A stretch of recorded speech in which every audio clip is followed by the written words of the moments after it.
Well, that was a look at Force of Nature, some of the wildest weather from around the world, and soon I'm going to be showing you some wild animals here at Jungle Cat World. We're in Orono, Ontario. That's just east of Oshawa, north of Pickering. So this is going to be a fun show. We're going to be talking about some wild cats, some monkeys, some wolves, some lemurs. Shortly, I'm going to introduce you to Carl, the zookeeper here. So stay with us throughout the show.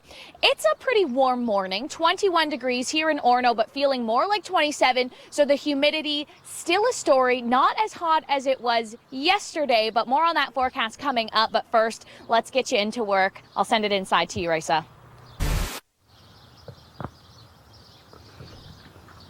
That was a look at Force of Nature, and here's a look at Jungle Cat World in Orono, Ontario. I now want to introduce you to Carl. And Carl, can you let us know what's some stuff that we're going to be looking at today? Well, we have a pretty unique group of animals here at Jungle Cat World. We're going to be able to see a little bit of everything here today. Currently behind us, we have Gopa. Gopa is our male leucistic lion, so he is a white lion. Beautiful young male, born in June of 2011, so still really young. Almost reaching maturity. Pretty soon, this young guy here is going to get a new mate. Now, I love interacting with animals. I don't want to interact with this white lion, I'll tell you that right now. But I love interacting with animals, especially birds, smaller animals. Are we going to get to do that today on the Weather Network? Of course, we're going to get in a zoo. We're going to do lots of fun stuff today. We have tons of young animals. We're going to meet a variety, probably a couple birds, maybe a lemur or two coming up, and we have a couple young canid species I'd like to introduce you to as well. Awesome, sounds good. Okay, Emily, so you're going to want to keep it here at the Weather Network, but for now, more on the forecast. A look at some incredible weather and, of course, a look at some incredible animals here at Jungle Cat World. That's in Orono, Ontario. Quickly, I'll get into the temperature story. Temperatures right across southern Ontario, just at about the 20-degree mark. So we're a lot cooler today than we have been for the last few days. But now I want to introduce you to Noten. And can you tell us a little bit about this bird? Now, actually, I want to ask you first. Sometimes I make eye contact with him, and I'm like, okay, is that a good thing? Is that weird? For him, it's not an issue at all. His eyesight's very good, but he's a very gentle bird. He's one that's been hand-raised here since he was just a little baby. Noten's a male red-tailed hawk, so one of 5 types of predatory birds that you can find here in North America. All right, so a predatory bird. So what does he eat? What do you guys feed him here? A couple key features. So raptors have very sharp talons and a very sharp hooked beak. He's strictly a carnivore, so mostly smaller, any type of small rodent in nature would make up the bulk of this guy's wild diet. All right, and I want to draw our attention over to the tropical bird over there. Now, I know that their lifespan can be really long. Yes, obviously a much longer lifespan for your umbrella cockatoo over here. This is Cookie. Cookie has he's not typically a carnivore in nature. He's a more diverse group of foods, seeds, nuts, berries. So his life expectancy is significantly lengthened, probably close to 60, maybe even 70 years for this bird here. Wow, that's very awesome. Now, quickly, can you tell us what's up next? What are we going to be looking forward to on the show? I think next we're gonna maybe bring out a couple of canids, some smaller wild dog species we're gonna have a look at next. All right, a smaller wild dog species. That's up next here at Jungle Cat World. It'll take a few days. I have a lot of birthdays to remember. Well, that was a look at a lot of weather. And here at Jungle Cat World, we're going to show you a look at a lot of animals this morning, joined by Carl and some singing dogs, Elvis and Prince. And why are they called singing dogs? You got it. These guys have a lot of different names. They're called Highland dogs, New Guinea singing dogs, or singers. They have a very unique pitch to their voice. Each one's different, so when they do a howl or a group howl together, they kind of sound like they're quote-unquote singing.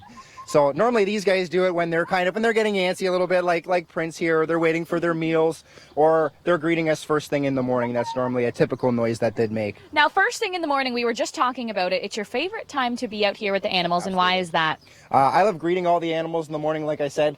We do security check at night, last thing before we leave, so a lot of the animals haven't seen anyone for, the last 8 to 10 hours. So waking them up in the morning, seeing them first thing in the morning is always a great experience. All right, and waking you up here in the morning here on the Weather Network, I'll send it back inside for more on your forecast. That was a look at Force of Nature, and we have so much here in the morning show. Temperatures, I'll get to that first. They're just around 20 degrees right across southern Ontario, 22 right now in the city of Toronto. But I want to introduce you to this. All right, come on. This is the lemur, so something else you can do. He likes my mic. Something you can do very fun here at Jungle Cat World. Now, Carl, come on in the shot, and can you tell us about the lemur? Well, this is his zoo name is Guido. He's a ringtail lemur. That's his species. This guy here is a 19-year-old male lemur. He's a father and a grandfather. In captivity here, lives to about 35 years of age. And he's one of the larger species, lemur species you can find in nature. Of course, all lemurs endemic to the island of Madagascar, most of which unfortunately endangered species. But Guido's troop here is thriving in captivity. Oh, that's awesome. Now, we are going to meet Guido's troop in just a second, but I want to tell you, if you don't follow me on Twitter, at Rachel Schoutsen, I just took a lemur selfie. Pretty great photo of the morning. So. You'll have to go and check that out. Priority feedings. So I don't want her to squabble over food with the males. I don't want to cause a fight, so I'm just keeping food away from her. All right, here we are live on the Weather Network. And what kind of lemurs do we have with us now? These guys are a little bit of a larger species found on Madagascar. These guys are what we call black and white ruffed lemurs. They're one of the larger species you can find. These guys in nature are arboreal, so as you can see, constantly hanging upside down. They're also frugivores, so pretty much their entire diet he's on our cameraman right now. is made up of fruit. Aren't lemurs fun? Animals in general are just awesome. Now their hands almost feel like a baby's hand or something. Yeah, they're what you call prosimians. So you can see if you look at their hands, very similar to our own. They have obviously 4 fingers, a thumb, they have fingernails just like we do, and of course they can hold on to things just like we can as well. All right, more to come here. Oh, the lemur's right on Madaster. This is hilarious. I gotta send it back inside. We're losing focus. Camera's getting a little teetery. That's awesome. Some come back. Look at Force of Nature, and right now we're in the hyena pit, Carl. And I know some people think hyenas are a dangerous animal, but why is it safe to be standing here? Oops, you know what? The hyena has the cable cord. 1 second. All right. Okay, we're going to just do a little move around here. I think the hyenas are a little nervous. All right, so why are these guys safe to be with? Well, these are animals that we've hand-raised and conditioned here in captivity since they were just little babies. Now they are a few years of age. You can see Shenzi back here. They're very safe. Again, being conditioned from the time they're babies, they're comfortable in this environment. It's not a stressful environment for them here. Obviously, the camera is fairly new for them here this morning. It's not something they're used to, so they're a little curious about the camera. But other than that, they're very easygoing animals in nature. Also, being the smallest subspecies, they basically just play the scavenger role. All right, and I noticed sometimes their hair sort of stands up on their back. What does that mean? Now, these guys do that as a form of intimidation. So if they're feeling intimidated or they're trying to intimidate, sometimes they'll stand their hair up and make themselves look bigger and more impressive than they actually are. All right, sounds great. Okay, and here he's just taking in a little treat. I think they're getting comfortable here with us at the Weather Network. All right, Carl, for now, I'll send it back inside. See, have you ever seen The Lion King? You know, in the part where the hyenas get all, rowdy and kind of, like, that's what I think of hyenas. I think they are scary animals, but apparently they're not. What do you know? We continue to join you live this morning from Jungle Cat World. I'm joined by Carl, and we have Simba back in here. So we're doing a little bit of a Lion King theme right now. We had the hyenas earlier, and their names were? Shenzi and Ed. So just like from the movie, Simba's back here, and can you tell us a little bit about him? Well, Simba was a hand-raised African lion that we've had here since he was just a little baby. When he was young, we used him for our educational programs. Now he's a little bit bigger, as you can see there in the background. He's a big boy now. He has a mate of his own, a big enclosure here. And unlike a lot of our animals in the zoo that are hand-raised, we're actually going to let Simba and his mate here raise a pride of their own back here. So really looking forward to that. Very nice. And now quickly, I know a lot of people are wondering this. It's Canada. It snows. It gets really cold. Does he stay outside? Absolutely. He is one of very few warm climate animals that actually do stay outside during the winter. About 95% of the animals here at Jungle Cat World are actually cold climate animals. But a couple of them, like the lions who have been here for almost 35 years, they do stay out during the winter. What you can't see behind this big mound here is they have about a big 15-foot insulated den. So we just make sure their den's cleaned regularly. Obviously, their food intake goes up quite a bit during the colder seasons. And they do just fine typically this time of year. They start thinning themselves back down. They don't eat as much. All right, awesome. I'll send it back inside to you, Emily. And no, we're not going in the lion's den. Thanks, Rachel. I really hope you're not going in the lion's den, but if you are making your way to work, those streets can be considered that because it is extremely slow out there. Travel. All right, I am channeling my Britney Spears here with this boa constrictor. Now, Carl, you said, do you want a snake? I pictured, a snake, not a full boa constrictor. Can you tell me about this guy? We're full of surprises here. This is a beautiful Colombian red-tailed boa. Not the largest species of constrictor, but he's well on his way. This guy here is probably around 8 feet in length, and he'll grow his entire life probably to about 14 or 15 feet once he's completely full grown. And now it just feels like pure muscle. What do you feed these guys? He's all muscle. Again, this guy in nature, he'd generally eat smaller rodents, birds. If he ate today, he could probably go maybe three months, possibly even longer, without eating if he had to. Wow, very impressive. Now, Emily and Risa, I know, Emily, I hold snakes way too often on the Weather Network. What do you think about that? I think if I saw that snake, I'd be running the other way. And you should have seen Rice. As soon as she saw it, she turned her back to the monitor. She went, I'm not even going to look. Oh, yeah, so much fun. Okay, thanks, Rachel. We've been talking about the heat and the humidity in today. We've got Rachel Schoutsen in for Kevin Yard. She is on location at Jungle Cat World. And Rachel, I don't know, I think I would be a little bit frightened of hyenas, but they're not frightening animals? No, they're not. And that's exactly what I was asking Carl. Is it okay to come in the hyena pit? And Carl, what's your answer to that?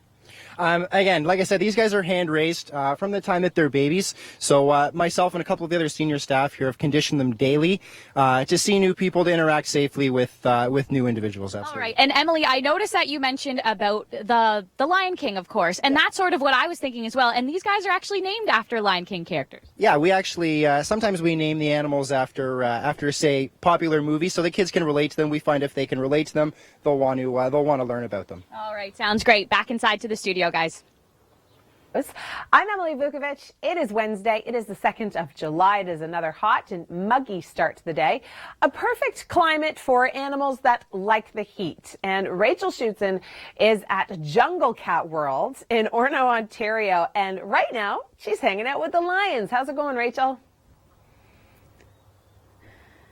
Absolutely. It's going great, Emily. And you know what? We forgot to give you the names of those hyenas from the Lion King. What are their names? We did. I apologize for that. Shenzi and Ed are two male and female hyenas. All right. And we're continuing on with the Lion King theme because behind us is Simba. And this is pretty cool because Carl raised Simba. I'm fortunate enough here being senior staff to hand raise and socialize a lot of the animals so they're comfortable, obviously, in a presentation environment. So little Simba's been here since he was just a tiny little spotted cub. As you can see now, he's a full-grown lion. Pretty close, yeah. Awesome. All right, guys, we'll bring you more from Jungle Cat World this morning. Having a great time. Fun, but scary at the same time, being that close to lions. But first, we're going to join Rachel Schoutsen. She's in for Kevin Yard today, and she's at Jungle Cat World. And Rachel, all of the amazing animals. I love the lions. They're actually quite cute. They are very cute. We actually just had a perfect shot of a lion, but something spooked him and he ran away. So no animals in this shot, but we have Carl, and you're full of great information here. And I want to know, these animals are outside during the wintertime. Some people might think, well, they're an African lion. How can they withstand the snow?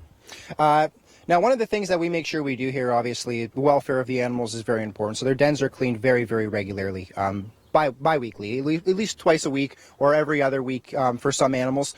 But in the wintertime, we just make sure their dens are very well insulated. Like I said, their food intake goes way up. They eat a lot more naturally in the wintertime, and their coat does naturally adjust. It's like Siberian tigers. They don't have a big, thick coat, but they have lots of dense fur. So the coat does naturally adjust a little bit and thickens according to the Now, weather. I have to ask, what does a lion look like playing in the snow? Do they like the snow? It's a really interesting sight. Like I said, very foreign sight, but they do love the colder weather as well. Not just the warm weather. They don't mind. All right. So something you can see here at Jungle Cat World, cats in the summertime as well as in the snow.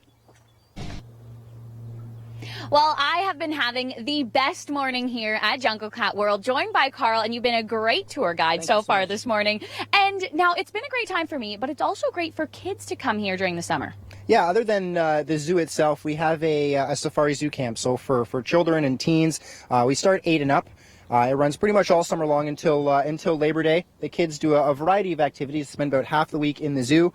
Doing things like animal enrichment, zookeeping duties, animal sharing, but they also go off-site too. So they do things like mountain biking or caving. They really get out into nature. So they really have a wide variety of activities to do at Safari Zoo Camp. Sounds awesome. And this is in Orono, Ontario. So that is just east of Oshawa, north of Pickering. So a great thing that you may want to check out this summer. All right. Thanks so much, Rachel. Looks like a lot of fun. We're here at Jungle Cat World today, joined by Carl, and Jungle Cat World is not just about the cats. So many more things to offer, like Cookie here.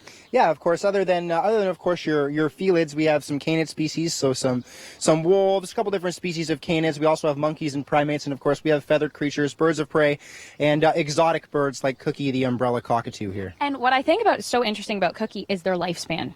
Yeah, obviously these guys live a very long time. Cookie can live well into his late 60s, maybe even early 70s. So you definitely want to make sure you have someone who's really close to you, that really loves animals, that doesn't mind potentially caring for this bird. Taking him over. All right. A great day here at Jungle Cat World, and also joined by the tortoise. Now. Today on the morning show, if you missed it, intense flooding through Saskatchewan and Manitoba. Over 80 cities are in a state of emergency with over 100 to 200 millimeters of rain. And Rachel Schoutsen got a chance to join us at Jungle Cat World, where we had a leaping lemur. These guys in nature are arboreal, so as you can see, constantly hanging upside down. They're also frugivores, so pretty much their entire diet. He's on our cameraman right now. I don't know if our cameraman's too thrilled about that. Make sure you join us again tomorrow morning. Rice will be back with your traffic report, and of course, I'll be talking about the temperatures cooling down for the next few days.